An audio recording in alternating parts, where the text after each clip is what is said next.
मधुबनी और मिथिलांचल की राजनीति जो जानते हैं तो एक बड़े नाम को जरूर जानते होंगे। वह नाम है धनिक लाल मंडल। बड़े नाम किसी समय में गृह राज्य मंत्री हुआ करते थे, हरियाणा के राज्यपाल भी हुए।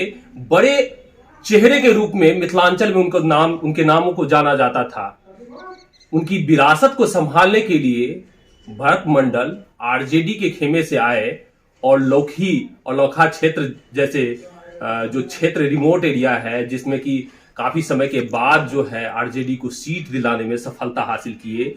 लेकिन जब एमएलसी का चुनाव आया है तो काफी ज्यादा विवाद इनका पीछा कर रहा है और एक वीडियो काफी ज्यादा सोशल मीडिया पर लगातार वायरल हो रहा है, जिनमें बताया गया कि गाली दे रहे हैं। सर, वीडियो के बारे में बताइए कि कहाँ भाषण हो रहा था, थोड़ा सा मजाकिया लहजा था, क्यों गाली उसमें सब? नहीं, उसमें तो बिल्कुल हमने पार्टी के स्टैंड को क्लियर किया। बाबूगढ़ी में 2 दिन पहले जनप्रतिनिधि सम्मेलन हुआ था। उस सम्मेलन में वहाँ के एक एमएलए भी मौजूद थे, पार्टी के प्रत्याशी मेराज आलम भी मौजूद थे और हम सभी लोग थे। तो बिल्कुल हम लोगों ने साफ साफ बताया कि अभी हाल में संपन्न हुए जीप अध्यक्ष के चुनाव में गुलाब यादव जी पार्टी में थे और उनकी पुत्री को हम सभी लोगों ने एक स्वर से उनका समर्थन किया, उनके उम्मीदवारी का महागठबंधन की ओर से, और बड़े अंतर से चुनाव भी जीते। लेकिन उसके तुरंत बाद जो लोग स्थानीय निकाय कोटे से एमएलसी पद के दावेदार थे, उनमें गुलाब यादव जी भी थे, मेराज आलम जी भी थे। तो हम लोग ये मान रहे थे किसी दोनों में आदमी में से किसी एक का चुनाव पार्टी अध्यक्ष करेंगे, राष्ट्रीय अध्यक्ष। और जब उनकी उम्मीदवारी का ऐलान हुआ मेराज आलम जी का, तो फिर इनका स्वर दल विरोधी होने लगा, स्वर बदलने लगा। और हम लोगों ने बस यही बात कहा लोगों से कि भाई इस बात की इजाज़त नहीं दी जा सकती कि तुरंत अभी आपकी बच्ची को हम लोगों ने एक स्वर से आपको सहयोग किया, और अब जब राष्ट्रीय अध्यक्ष के द्वारा ऐलान हो गया है मेराज आलम की उम्मीदवारी का, तो फिर अलग राग अलापने का कोई औचित्य नहीं है। इसी को जस्टिफाइड हम लोग मीटिंग में कर रहे हैं। उसमें थोड़ा सा ये बताया गया ना, माखौल उड़ा रहे थे और अपने विधायक को पहचानने से उनकी जो कद है उसका अब छोटा करने का प्रयास कर रहे हैं। नहीं, ऐसा कुछ भी नहीं कर रहे थे, क्योंकि वो पार्टी के सम्मानित पूर्व विधायक रहे हैं। अभी तक तो पार्टी से उनका निष्कासन नहीं हुआ है, तो हम लोग तो यही मानते हैं कि वो पार्टी में हैं। और अभी जो अलग राग आलाप रहे हैं तो उस पर तो वो हमारे क्षेत्राधिकार में आता नहीं है। वो पार्टी राज्य कमेटी और राष्ट्रीय अध्यक्ष तय करेंगे कि उनके साथ किस प्रकार का व्यवहार हो। हम लोग तो केवल ये बता रहे थे वहाँ साथियों को कि हम लोगों को एकजुट होकर इस चुनाव को लड़ना है, और हमारी पार्टी का आधार है हिंदू मुस्लिम एकता। ये जिस ढंग से बात कर रहे हैं ये पार्टी लाइन के खिलाफ बात है, बस उसी को हम लोग तो ये चुनाव लड़ने के बाद क्या कार्रवाई हो सकती है? हम लोगों को बुलाया गया था राष्ट्रीय अध्यक्ष के द्वारा, जिसमें पार्टी के सभी पूर्व विधायक गुलाब यादव जी सहित, वो भी हैं पूर्व विधायक, वो भी थे मौजूद पार्टी बैठक में। पटना में 9 फरवरी को बैठक बुलाए थे और उसमें जगदानंद सिंह जी पार्टी के राज्य अध्यक्ष, लालू यादव जी पार्टी के राष्ट्रीय अध्यक्ष, तेजस्वी जी सहित कई लोग मौजूद थे, पार्टी के सीनियर नेता जन तिवारी जी लोग भी। वहीं गुलाब यादव जी को राष्ट्रीय अध्यक्ष जी ने कहा कि अरे भाई, जो पार्टी की आधिकारिक सूची जारी हुई है उसमें 23 पर राजद चुनाव लड़ रहा है और भागलपुर बांका सीट सीपीआई के खाते में दिया गया है, जहाँ से संजय यादव जी उसके उम्मीदवार हैं। तो और इस 23 में केवल एक मुस्लिम प्रत्याशी है, तो उनके खिलाफ चुनाव लड़ने से एक गलत संदेश जाएगा। ये पार्टी का जो एक हिंदू मुस्लिम एकता का पक्षधर वाला चेहरा है, उसे विपरीत संदेश आएगा। इस तरह का काम नहीं करना चाहिए, ये पार्टी हित में नहीं है। और पार्टी ने आपको विधायक भी बनाया था, पार्टी ने आपको पार्लियामेंट का चुनाव भी लड़ाया था, अभी तुरंत पार्टी ने आपकी बच्ची को चुनाव में सहयोग किया, तो आगे बहुत सारा पार्टी में जगह है।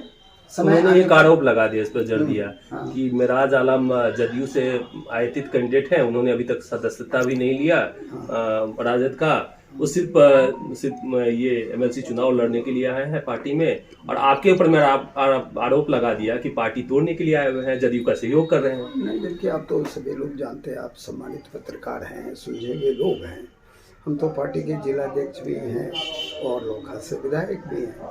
हम लोग तो पार्टी को मजबूत करने के इरादे से काम कर रहे हैं।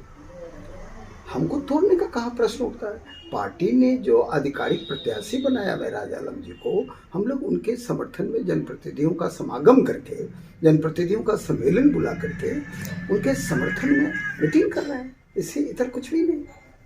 तो ये जो आरोप है उसके बाद लगता है कि वो पार्टी गाइडलाइन के विरुद्ध जा रहे हैं। स्वाभाविक, आप सभी लोग समझते हैं कि पार्टी के अधिकृत प्रत्याशी जब महराज आलम जी हैं, तब जब आप चुनाव लड़ने की बात कर रहे थे तो पार्टी विरोधी गतिविधि, वो ये डमी कैंडिडेट है। ये कैसे डमी कैंडिडेट है? आपको हम बताना चाहते हैं कि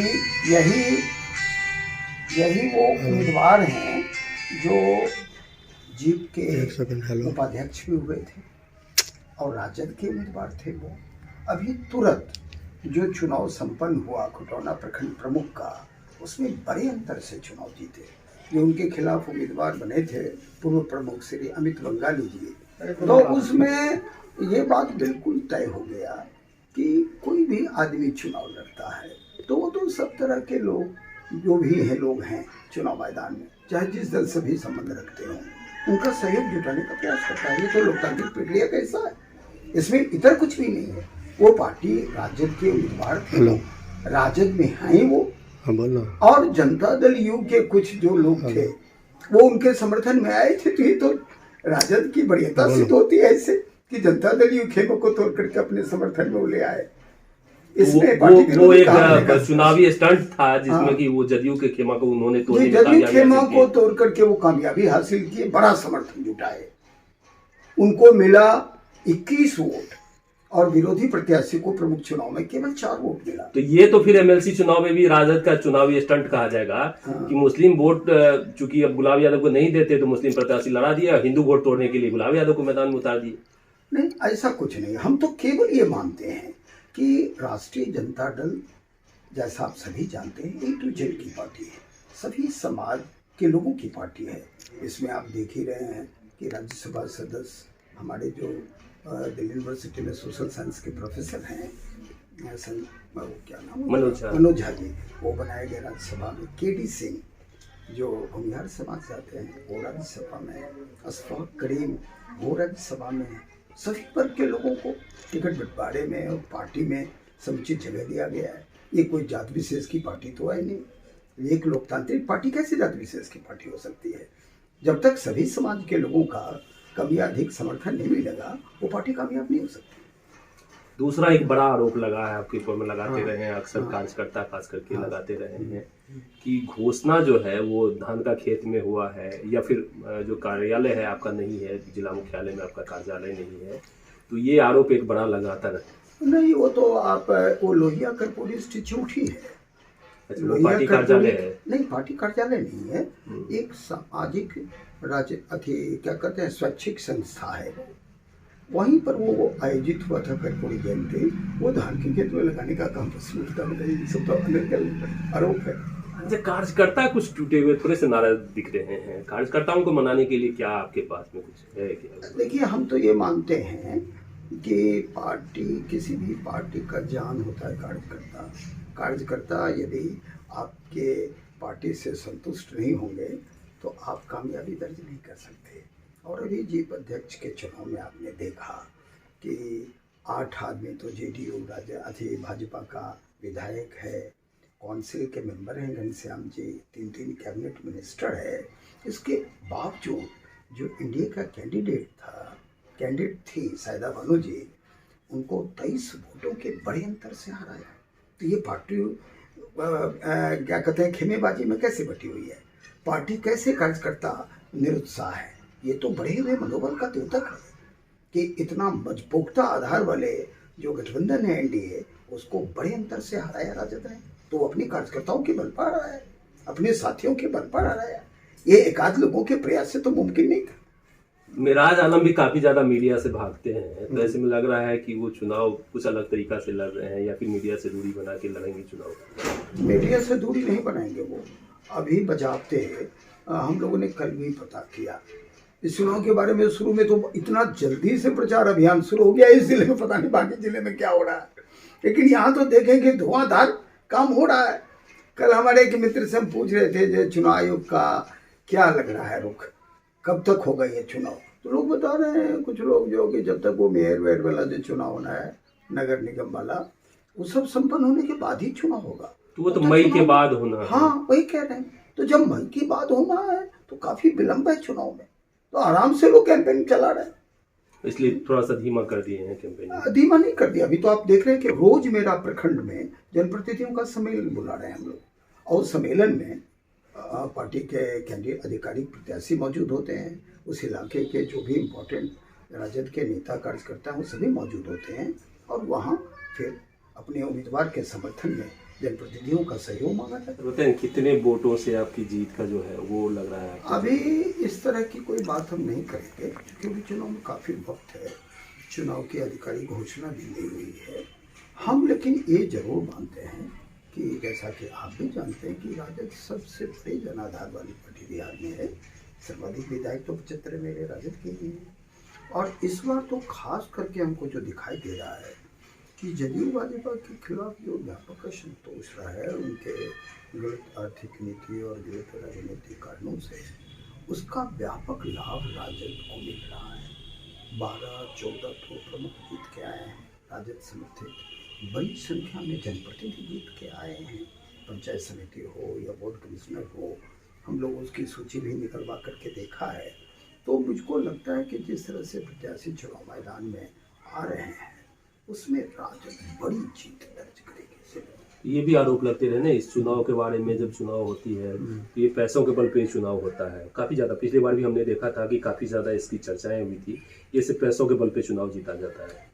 अब ये तो आप सभी जानते हैं कि भाई जनप्रतिनिधि का जो काम करने का आधार है उसमें इस तरह का आरोप हम नहीं लगा सकते कि वो पैसे का खेल होता। अगर पैसे का खेल होता तो आपको याद होगा पिछला चुनाव कि जदयू राजद के प्रत्याशी विनोद सिंह थे, वो चुनाव हारे थे, 70 पार्टी चुनाव हारी थी और भाजपा के संबंध से जीती थे।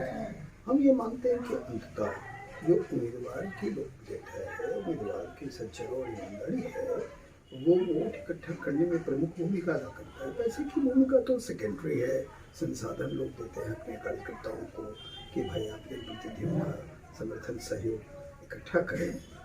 पैसे की कोई इतनी बड़ी भूमिका तो हमने देखा है, दूसरे जिले में क्या होता हमको नहीं मालूम, लेकिन हमारे जिले में उस तरह की भूमिका नहीं होती है। क्योंकि अगर वो भूमिका होती तो फिर कैसे गुलाब यादव जी की बच्ची इतने बड़े अंतर से चुनाव जीती? सत्तारूढ़ पार्टी के पास तो कोई संसाधन का अभाव नहीं। ये राजद के जिलाध्यक्ष हैं वर्तमान में, भारत भूषण मंडल जी, विधायक भी हैं और कमान पूरे एमएलसी चुनाव का अपने हाथों में लेकर जो जिले भर में कैंपेनिंग चला रहे हैं। हालांकि इनका कहना है कि चुनाव में अभी काफ़ी वक्त है और इसलिए कैंपेनिंग थोड़ी सी स्लो है। बेबाकी से उन्होंने अपने जो वीडियो है उस पर भी जवाब दिया कि वह वीडियो का सत्य क्या है, तथ्य क्या है। मिलेंगे इनसे, बराबर मुलाकात होती रहेगी और अपडेट कराते रहेंगे चुनाव से संबंध भी। और आरजेडी का पक्ष भी काफी समय से बताया जा रहा है कोई रख नहीं रहा है, तो आरजेडी का पक्ष जानने के लिए हम जरूर मिलते रहेंगे। तब तक के लिए चाहेंगे आपसे हम इजाजत।